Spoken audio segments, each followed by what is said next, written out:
Frederick Law Olmsted, designer of Central and Prospect Parks in New York, as well as many other parks in the United States, is considered the father of American landscape architecture.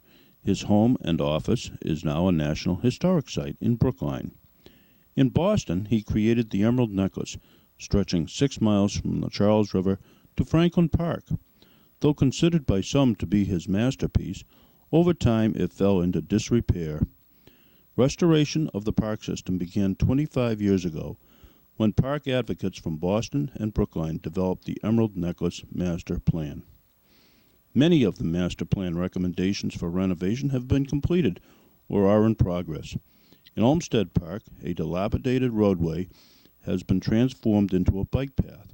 Over 100 trees planted, a master planting plan has been created to guide future plantings, and the Allerton Overlook has been restored with historically accurate shrubs.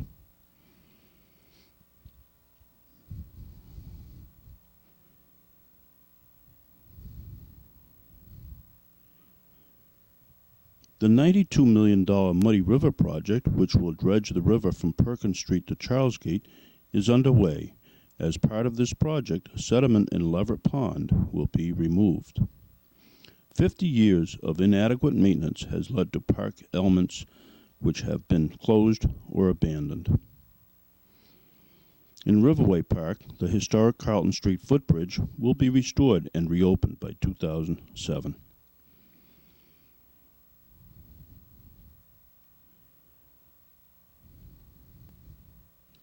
In the Back Bay Fens, the area in front of the Landmark Center will be daylighted, recreating the Olmsted-designed waterway. 2 historic gatehouses on the Fenway are currently being restored. To avoid repeated flooding, Charlesgate has been dredged and replanted using federal funds.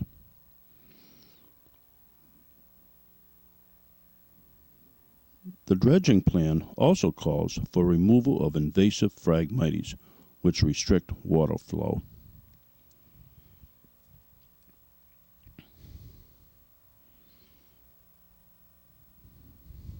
The babbling brook between Ward's Pond and Willow Pond is scheduled for clearing and replanting in 2005.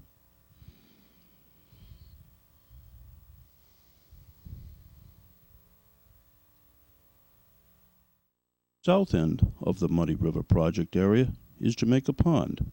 At Perkins Street, a majestic granite stairway is mirrored on the other side of the street by a similar stairway, now blocked with a chain-link fence, which leads down from the neighboring Cabot Estate condominiums. The Perkins and Cabot families were leaders in the China trade and prominent Boston philanthropists. Jamaica Pond was a kettle hole formed 12,000 years ago by a receding glacier. Its shoreline, recently renovated, Jamaica Park is actively used for walking and jogging. Other activities include fishing, sailing, and softball. A flight of steps taken from the John Hancock House on Beacon Hill when it was demolished in 1863 leads from the pond to a plateau overlooking the pond.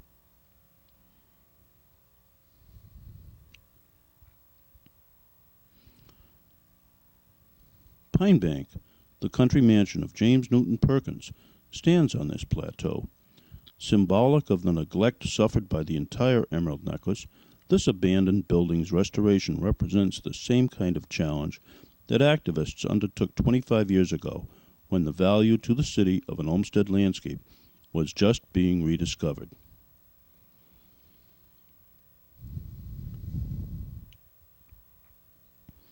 Pinebank, as seen in this historic photo, was designed by John Hubbard Sturgis, who also designed Boston's first Museum of Fine Arts in Copley Square and the Church of the Advent. The once handsome facade, sadly now covered with graffiti, is still framed by stately sycamores.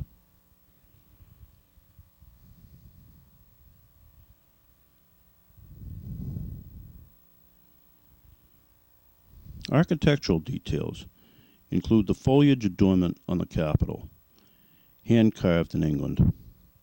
and terracotta tiles specially imported, which represents the first use of this material for an exterior surface in the United States. At the main entrance on the north side, the dates of two previous structures are carved. Because Perkins loved the area so, he commissioned Sturgis to design a replacement on the same foundation as his earlier house, burned down in 1868. Restoration of this architecturally significant structure is also one of the tasks recommended in the Emerald Necklace Master Plan. As Boston's first children's museum in the 1920s and 30s, Pinebank served a generation of youth. As a part of a historic park, a restored Pinebank must have a public use and respect its park setting.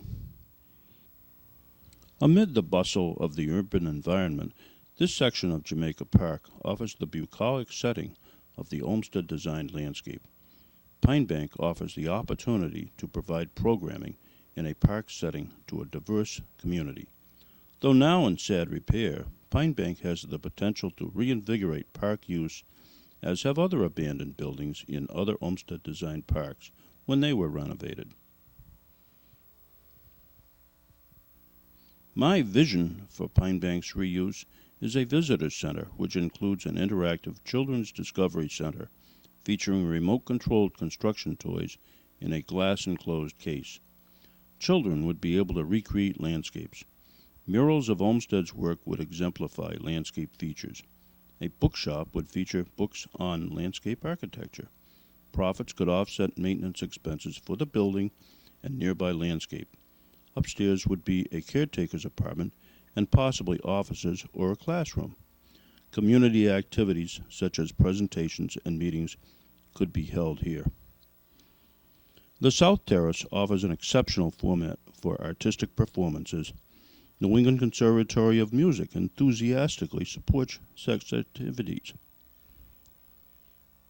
To implement this vision, we could create a nonprofit organization that would manage the Pinebank restoration and activities in partnership with the city under a long-term lease similar to the lease between Boston and Harvard University for management of the Arnold Arboretum.